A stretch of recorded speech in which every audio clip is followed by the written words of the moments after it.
Hello friends, welcome to our new video. You are watching Stock Lovers TV.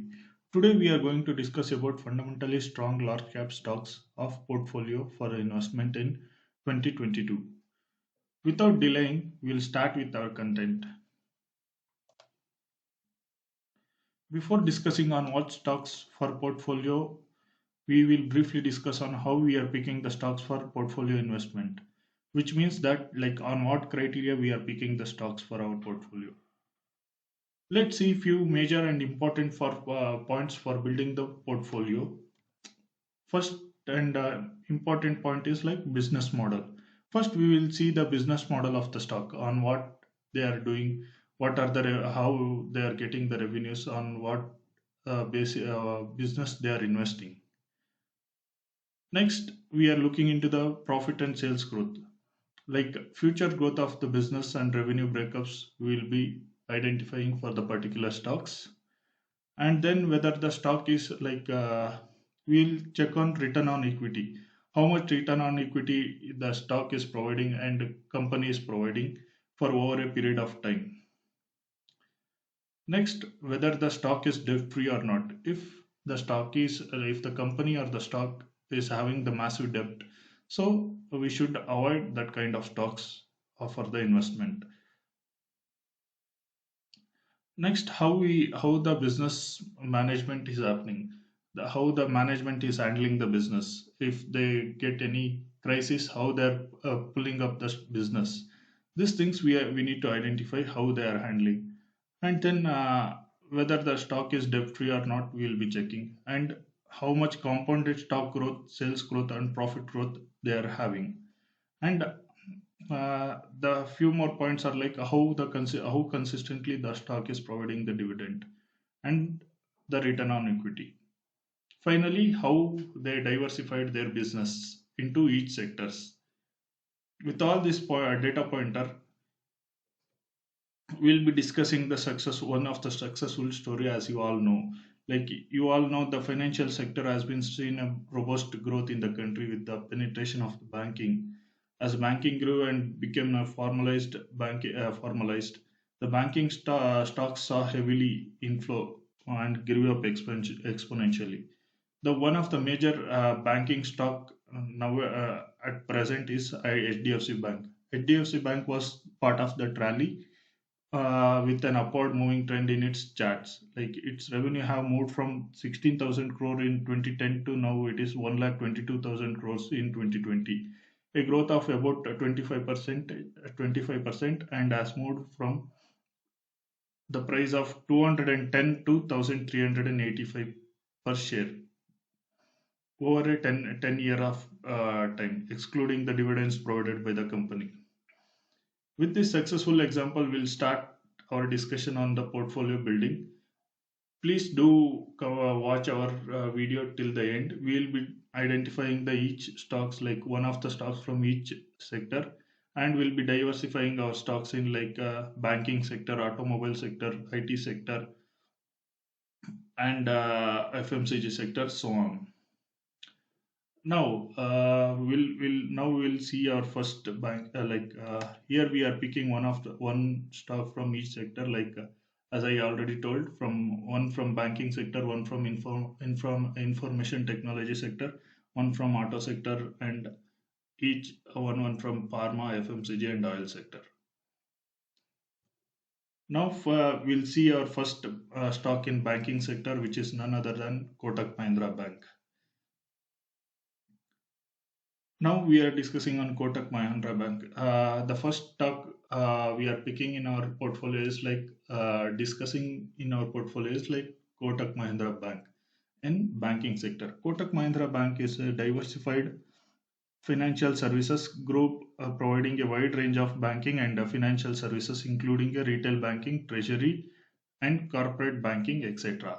Presently, the bank is operating approximately 1,600 branches with the approximately 2,600 ATMs in India.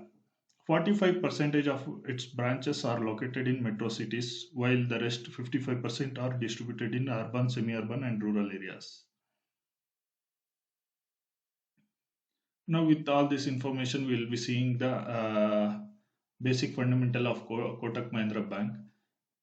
Currently, the Kotak Mahindra Bank is trading at rupees 1827 with a 52-week high of 2253 and a 52-week low of 1626. It is having the market cap of 3,62,800 crores with a stock PE of 30.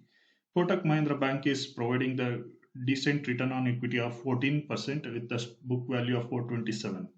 The Kotak Mahindra Bank is having the CAGR of 26% with the profit growth of 14% every 5 years.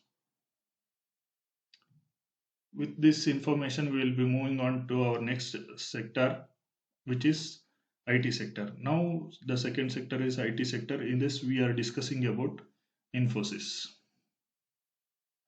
Infosys is a major IT giant in the Indian IT industries, which is a provider of consulting, technology, and next generation digital services.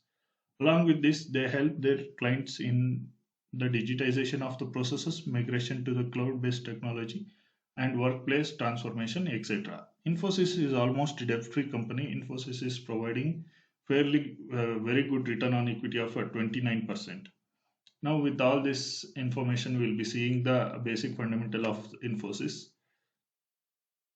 Currently, the Infosys is trading at rupees 1494 with a 52-week high of 1954 and a 52-week low of 1367. It is having the market cap of 6,26,800 crore with the stock PE of 28 rupees. The Infosys is providing the return on equity of 29% with the book value of 1,179. The Infosys is having the CAGR of 25% with the profit growth of 9%. And with all this discussion, we are just seeing the shareholding pattern of Infosys. 13% is holded by the promoters, 33% holded by FIS, and DIS are holding 15%, and 36% of shares are holded by the government. Moving on, our third sector is automobile sector. In this, we are discussing about the one of the major giant in auto sector, that is Maruti Suzuki.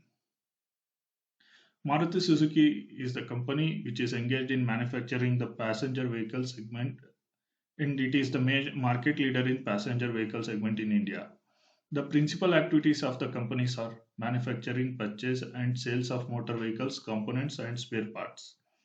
Segment-wise market share of Maruti Suzuki India Limited are passenger cars 62%, utility cars 24%, vans 89%. Maruti Suzuki is almost a debt-free company, which is a positive news for the company. And Maruti Suzuki is providing fairly a decent return on equity of 8%. Now, with this information, let's see the fundamental of the stock. Currently, the market Maruti Suzuki is trading at 8,831 with a 52-week high of 9,050 and current low of 6,537. It is having the market cap of 2,66,800 crore with a stock PE of 68. Maruti Suzuki is providing the return on equity of 8% with the book value of 8,832 rupees. The Maruti Suzuki is providing the CAGR of 15% and with the profit growth of 10% per 10 year. With all this, we are moving on to the fourth sector, which is a pharma sector. In this pharma sector, we are discussing about Divis Lab. Divis Lab is engaged in manufacturing the advanced pharmaceutical ingredients and intermediates and etc. It has a market presence in 95 countries and approximately 14,000 employees, and it is one of the leading pharmaceutical companies in the world. Presently, it earns 47% of revenue from Europe, followed by the America 23% and India 15% and Asia is 11%. And 4% is coming from rest of the world. With all this information, now we'll be seeing the basic fundamental of the stock. Currently, the Divis Lab is trading at 3,742 with the 52-week high of 5,425 and a low of 3,365. It is having the market cap of 99,329 crores with a stock PE of 33 rupees. Divis is providing the return on equity of 28% and with the book value of 442. The CAGR for the Divis Lab is 39%, which is massively good, and the profit growth of 23% over a 5 years of period. With all this, like we are seeing the now the fifth sector, that is FMCG sector. Now in FMCG sector, we are discussing about ITC. ITC Limited is an Indian company headquartered in Kolkata. ITC has diversified presence across the industries such as cigarettes, FMCG, hotel software, packaging, and paperboards. ITC is almost a debt-free company, and ITC is providing a fairly good return on equity of 25%. Now we'll see the basic fundamental of the stock. Currently, ITC is trading at 301 with a 52-week high of 302 and a low of 204. It is having the market cap of 3,71,400 crores with the stock PE of 24. ITC is providing the return on equity of 25% with the book value of 50. With this, we are moving on to our final one on oil and gas. The stock is Reliance Industries. The Reliance Industries Limited is an Indian multinational conglomerate company which is headquartered in Mumbai. It has the diversified business which includes energy, petrochemical, natural gas, retail, telecommunication, mass medias and textiles. Reliance is one of the most profitable companies in India. Reliance Industries became the first Indian company to cross the 100 billion US dollar in revenues. With all this, we will be seeing the basic fundamentals of the stock. Currently, the Reliance is trading at 2487 with a 52-week high of 2856 and the low of 2016. It is having the market cap of 16 lakh 82,800 crores with a stock PE of 28. Reliance is providing the return on equity of 9% with the book value of 1,152. Reliance is having the CAGR of 26% with the profit growth of 14%. With this, we are ending our video. Hope you all like the information what we have shared. Here we try to pick up all the fundamentally strong stock with the zero debt and the maximum returns or maximum ROE stocks. Please consider this as an educational video. Don't consider as the purpose of investment. Please do your own investigation before investing on it. Thanks for watching Stock Lovers TV. Please hit the like button and subscribe our channel and share it with your friends. Thank you so much, friends.